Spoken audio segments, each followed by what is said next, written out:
Hey, what's up, everybody? Chris here, and today I thought I'd do sort of a movie review roundup. So I've seen a number of different feature films over the past couple of weeks, and I thought I would just sort of roll all of my thoughts about those movies into one video. So let's take a look at what some of these movies are. One of them is a recent release, a new release. Some of them are a little bit older, but we'll talk a little bit about that. Hey, as always, if you're enjoying the video, please be sure to give it a thumbs up, and please be sure to subscribe. So the first movie I want to talk about is the Angelina Jolie movie that was released on HBO Max. I believe it's also in theaters. It's called Those Who Wish Me Dead.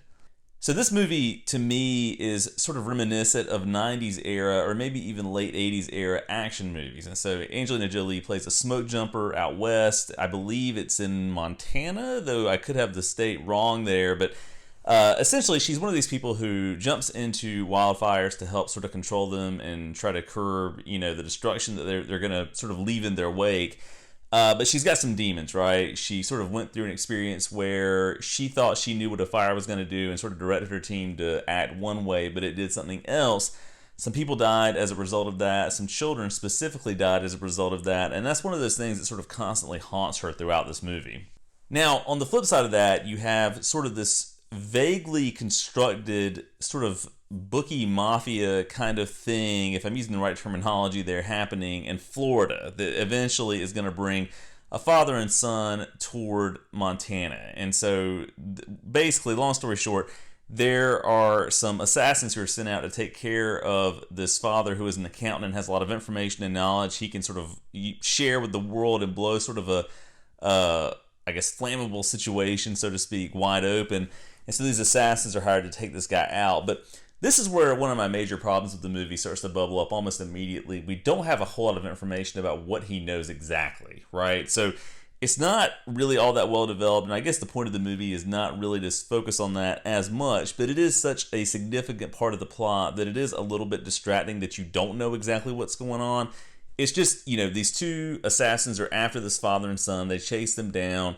And I'm getting into sort of spoiler territory here. So if you haven't seen it yet and you do want to watch it, I would say step away and then come back to the review and let me know what you think about it, whether or not you agree with me. But the father is gunned down and killed, and the son ends up sort of in the care, so to speak, of Angelina Jolie's character, and it sort of plays out accordingly. So there are some good action moments in this movie. I think the scenery, too, is really beautiful, right? So if you're in it for the cinematography, if you're in it for the sort of wide open spaces, if you're in it to see how they handle a wildfire and what that looks like, I think this is a good movie in that regard, and it does some things well. But overall, this is not one I would recommend. It feels a little bit stale, and if I'm being totally honest, when you look at these characters, it was just really hard for me to believe that Jolie, as she's presented here, is really legitimately one of these smoke jumpers.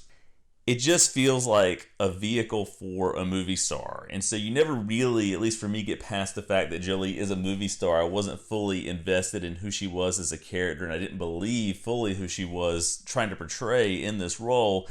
And there are some things that really stretch believability here. So there's one scene where lightning is about to strike the Firewatch tower that she's in, and so she somehow realizes this. I guess she feels the static electricity building up. They give you some indications of this, but she jumps out of the tower as lightning strikes in sort of this weird slow motion shot and grabs a rope and sort of hurts her hands and then falls and lands on her back on the way down, but is otherwise fine. Like, it's really not all that well executed. There's another scene where she's running across a field with this kid, and lightning is striking everywhere, and she can just barely sort of get out of the situation. Even though she doesn't, she gets struck by lightning, I believe, and even though that happens, she ends up being fine.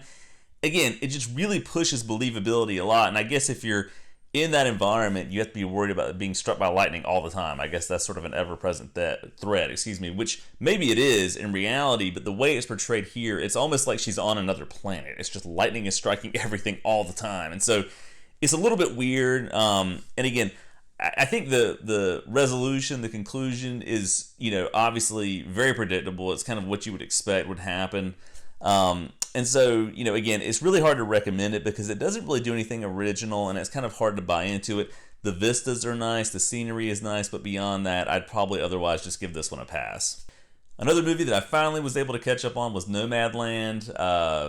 And that movie won Best Picture at the Oscars this year, and I think for good reason. It is a really well-made, really beautifully shot, and I think really important movie.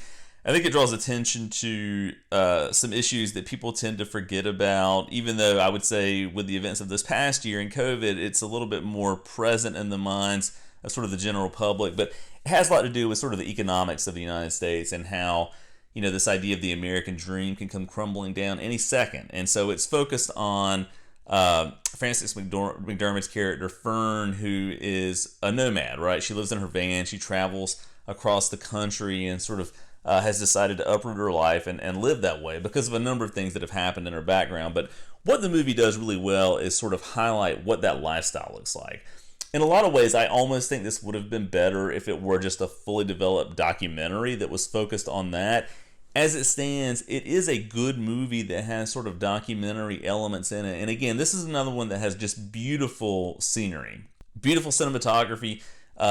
Everything is structured and set up well. There's a really kind of minimalistic feel to it, and I think it works. It just sort of gives us this window into these characters' lives, and it doesn't really feel like a movie. And I mean that in a good way. It feels authentic. It feels real. There are times where it's a little bit laborious or a little bit tedious to kind of work through. It just sort of moves at a naturally slow pace, which I think works for the film, but it can sort of test your patience a little bit at times. But certainly worth a watch. I would definitely recommend it if you have an opportunity to watch it. I rented it on Vudu and spent an evening watching it, and it was absolutely worth it. So again, thumbs up for me on Nomadland.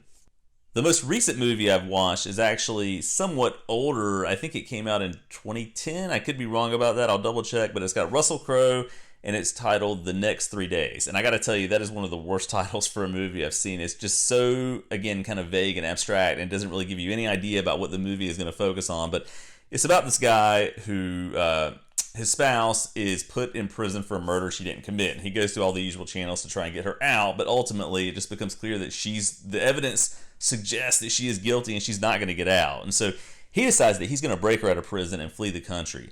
And it is one of the most tense, sort of, armrest gripping type movies that I've seen in a while. I don't remember much about this movie when it came out. I don't even remember seeing a trailer for it, but it's on Netflix. And if you have an opportunity, I think it's a little over 2 hours long, to just sit and watch it. It's just a really solidly made thriller.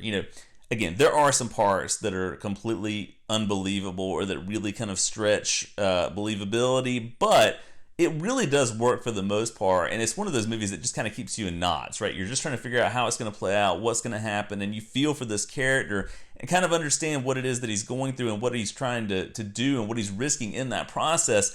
And I think, from that perspective, it really does work. It's a good experience. And then what was kind of funny about it is he plays the role of a community college English professor, and that's what I am. That's my day trade. So it was kind of comical from that perspective, but again, certainly worth a watch, a really good thriller, and I do recommend it. So anyway, those are some movies I've seen recently. If you've seen any of these, let me know what you think in the comments down below. Let me know if you agree. Let me know if you disagree. As always, thanks for watching, and stay tuned for my next video.